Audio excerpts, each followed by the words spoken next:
Bismillahirrahmanirrahim. Assalamualaikum warahmatullahi wabarakatuh. Alhamdulillah wa syukurillah wa la hawla wa la quwata illa billah wassalatu wassalamu ala rasulillah wa ala alihi wa sahbihi wa mawalah amma ba'du. Pertama-tama marilah kita panjatkan puji syukur kita kehadirat Allah subhanahu wa ta'ala biqaulina alhamdulillahi rabbil alamin. Pada kesempatan yang baik ini kita dapat melaksanakan pembelajaran mata kuliah komunikasi anak usia dini. Semoga Allah selalu memberikan kita taufik hidayah dan inayahnya sehingga kita dimudahkan dalam melaksanakan segala aktivitas pada hari ini dan selanjutnya.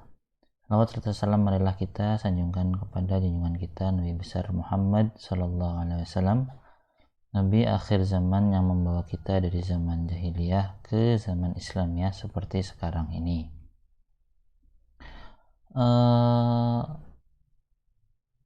Teman-teman mahasiswa pendidikan Islam anak usia dini, pada kali ini, pada pertemuan ini kita akan mencoba untuk mengupas tentang pola komunikasi orang tua dan anak untuk bagian 2. Pada pembicaraan kita sebelumnya kita mempelajari tentang komunikasi orang tua dan anak, yang mana pola komunikasi ini secara garis besar ini akan ada kaitannya dengan pola asuh orang tua. Ketika orang tua dengan gaya otoriternya, maka anak akan dengan sulit sekali untuk berkomunikasi dengan orang tua. Bisa saja komunikasi ini dengan pola stimulus respon saja, tidak bisa interaksional, karena stimulus respon ini ya orang tua mengatakan A, kemudian anak merespon B, ya. Dalam artian orang tua memberikan stimulus, kemudian anak hanya merespon saja tanpa ada timbal balik keduanya. Maka ini akan menyusahkan dalam pola asuh serta komunikasi anak usia dini. Berbeda dengan pola interaksional. Pola interaksional ini secara garis besar ada timbal balik antara stimulus dan respon.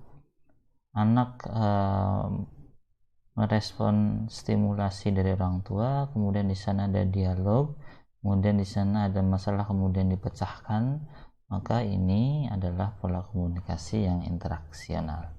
Oke, saya akan mencoba untuk melanjutkan tentang pola komunikasi dan interaksi dalam keluarga. Aneka komunikasi dalam keluarga. Ternyata komunikasi ini mempunyai banyak sekali macamnya. Ada yang verbal, ada non-verbal, ada yang individual, ada yang kelompok. Maka ini ternyata komunikasi ini semuanya perlu untuk dilakukan oleh setiap anggota keluarga. Pertama kali saya akan mencoba untuk mendeskripsikan tentang komunikasi verbal. Yang namanya verbal itu adalah terkait dengan lisan. Komunikasi yang terkait dengan lisan. Oke, atau yang menggunakan bahasa sebagai alat perhubungannya. Jadi bahasa yang digunakan oleh orang tua dan anak itu ini terkait dengan komunikasi yang sifatnya verbal. Komunikasi verbal ini akan terpengaruhi dari bahasa yang digunakan ayah, ibu, ataupun anak. Ketika komunikasi itu panjang lebar A, B, C, D sampai Z, tapi intinya hanya satu, itu akan menyusahkan anak dalam memahami apa yang disampaikan oleh orang tua. Akan tetapi ketika orang tua itu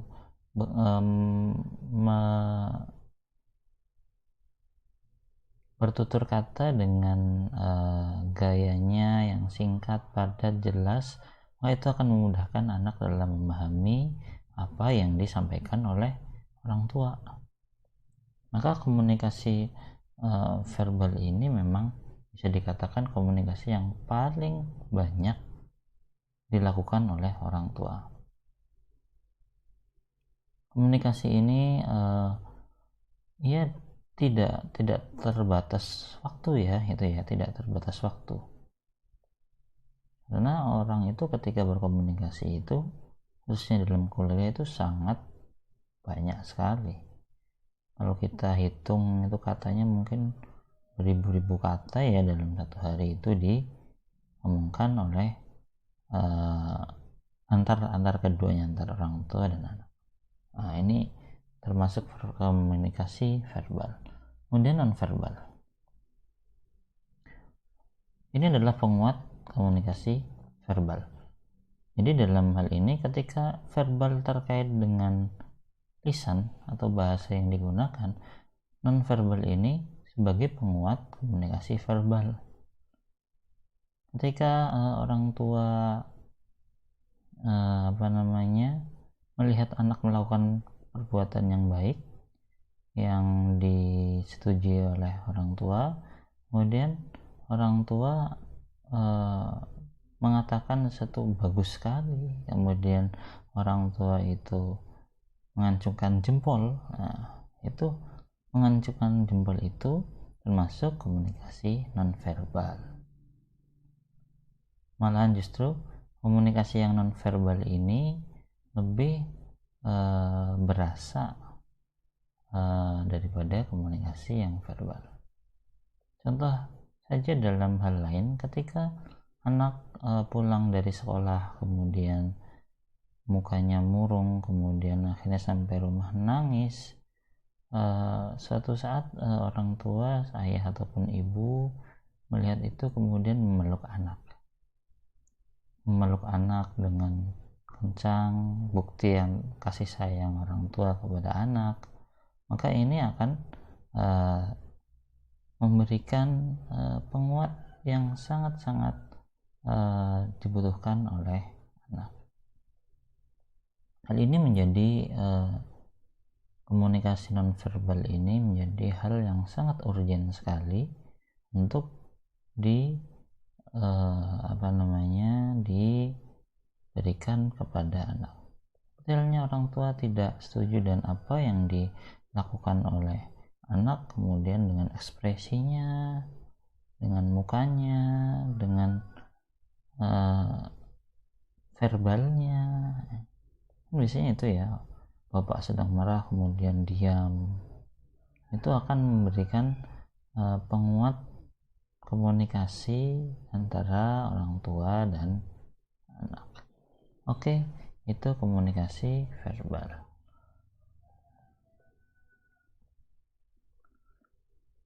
Oke, komunikasi nonverbal ini mempunyai fungsi repetisi, kemudian substitusi, kemudian kontradiksi, komplement, aksentuasi. Repetisi ini mengulang kembali gagasan yang sudah diberikan oleh orang tua, seperti orang tua menyanjung kemudian dengan mengancungkan jempol ini adalah mengancungkan jempol ini sebagai repetisi untuk komunikasi yang verbal, mengatakan lambang verbal ya, karena tidak semuanya bisa diomongkan dalam verbal, kemudian diberi lambang-lambang tertentu. Oke, daripada ngomong A sampai Z tidak dipahami, kemudian diperkuat dengan lambang jempol, anggukan kepala, ataupun menandakan menolak apa yang diomongkan atau yang dilakukan oleh anak. Itu beberapa fungsi dalam komunikasi nonverbal. Kemudian komunikasi individual atau interpersonal. Biasanya ini adalah komunikasi hati dengan hati, antar hati gitu ya. Bisa suami dengan istri, ayah dengan anak secara individual, ibu dengan anak, anak dengan anak. Ini komunikasi ini biasanya dilakukan dalam keadaan tertentu yang sepi, yang hening, yang dapat saling memberikan makna, khususnya antar contohnya ibu dengan anak ada masalah, kemudian dengan hatinya ibu menengahi dan seterusnya, atau ketika ayah memberikan nasihat kepada anaknya dalam keadaan yang tenang, itu akan mudah untuk diserap oleh anak. Ini atas bawah atau bawah atas. Orang tua memberikan kepada anak, kemudian anak mendengarkan dari orang tuanya, itu atas bawah, bawah atas. Seperti halnya menasehati, ini masuk dalam komunikasi individual atau interpersonal. Kemudian komunikasi kelompok, ini juga salah satu komunikasi yang dapat mengikat keakraban anggota keluarga.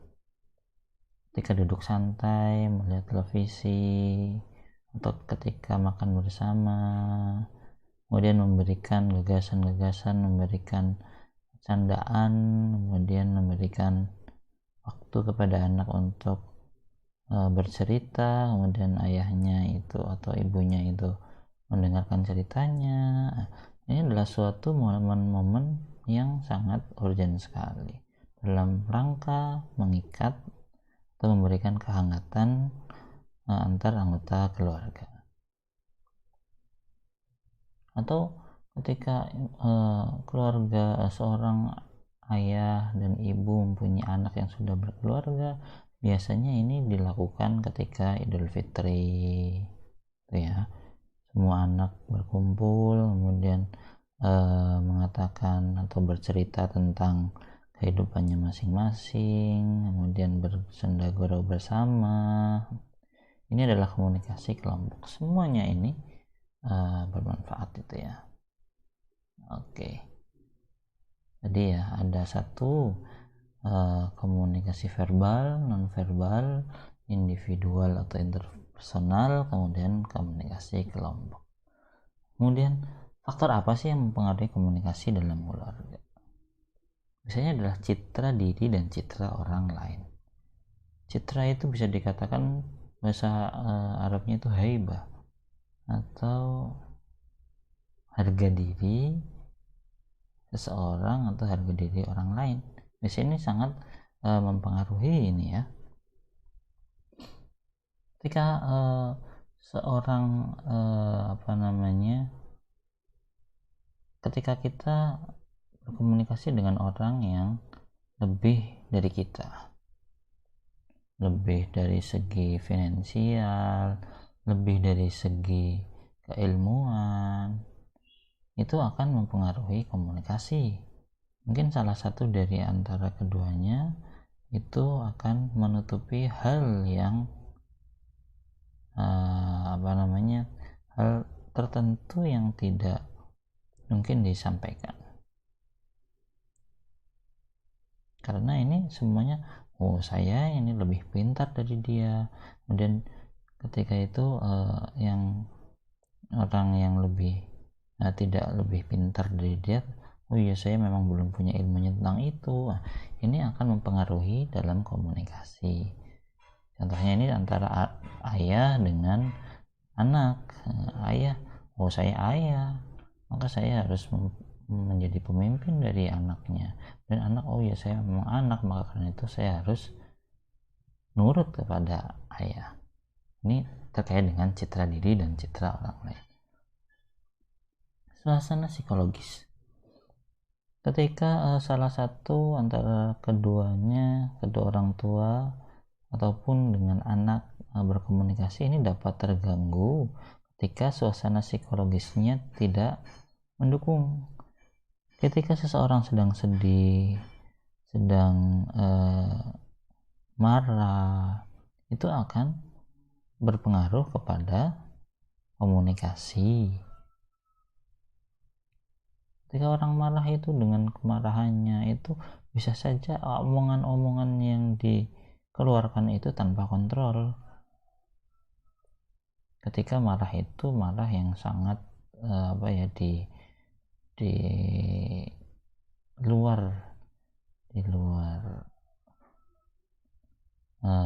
kebiasaan itu ya, marah yang sangat menjadi itu dapat mempengaruhi komunikasi. Bisa saja yang diomongkan itu adalah kata-kata yang menyakiti orang lain ataupun kata-kata kotor, itu mungkin saja. Maka ini ketika suasana psikologis tidak menentu, lebih baik tunda komunikasi dan ganti komunikasi pada suasana hati yang mendukung, karena itu dapat mempengaruhi komunikasi dengan baik, gitu ya. Kemudian lingkungan fisik juga akan mempengaruhi. Ketika apa yang dikatakan orang tua kepada anaknya di rumah itu akan berbeda dibanding dengan komunikasi yang dilakukan di luar rumah atau di sekolah. Anak kepada orang tua ketika di rumah itu berkomunikasi dengan bahasanya, dengan kasih sayang antar keduanya, berbeda dengan komunikasi yang ada dalam sekolah, karena terkait dengan aturan, disiplin dan tertentu, maka komunikasi ini akan mempengaruhi. Ada anak di rumahnya pintar ngomong, akan tetapi di sekolah diam, itu ada seperti itu, karena ini ternyata lingkungan fisik itu mempengaruhi komunikasi. Perbedaan usia otomatis orang tua dengan anak dengan perbedaan usia ini akan mempengaruhi komunikasi. Yang bisa lebih lanjut usia, dalam dirinya dia berpikir, oh saya lebih berpengalaman dari dia, berbeda dengan anak yang mana dia merasakan, oh saya memang lebih jauh usianya dari orang tua. Ini perbedaan usia juga akan mempengaruhi komunikasi, dan nanti imbasnya orang tua dan anak itu komunikasinya seperti tadi ya, stimulus respon. Orang tua memberikan stimulus, anak merespon, paling seperti itu. Kemudian kepemimpinan, ya, saya ayah maka saya harus mempengaruhi ibu dan anak, ya. Terus kemudian bahasa juga itu mempengaruhi komunikasi dalam keluarga. Bahasa yang digunakan ayah tidak seharusnya menggunakan bahasa yang ilmiah yang sangat tinggi dibanding bahasa anak, karena ini akan mempengaruhi komunikasi dalam keluarga. Kata-kata yang susah dipahami oleh anak lebih baik untuk dihindari, karena itu akan mempengaruhi. Ya, karena ini semuanya faktor-faktor yang mempengaruhi komunikasi dalam keluarga perlu kita ketahui dalam rangka untuk menjadikan komunikasi itu bermakna. Komunikasi itu yang bermakna itu lebih tajam daripada komunikasi yang biasa. Yang kemarin saya sampaikan, komunikasi yang ada dalam keluarga itu lebih bermakna daripada komunikasi yang ada dalam pasar yang tanpa makna. Kenapa? Karena komunikasi di pasar itu memang mempunyai tujuan-tujuan tersendiri. Oke, mungkin dari saya itu dulu, kurang lebihnya mohon maaf. Jangan lupa untuk pertemuan selanjutnya kita sudah mulai presentasi. Silahkan dipersiapkan siapa yang bertugas, dan jangan lupa beri kabar kepada dosen pengampu. Syukran. Al-afu minkum. Billahi taufiq wal hidayah. Assalamualaikum warahmatullahi wabarakatuh.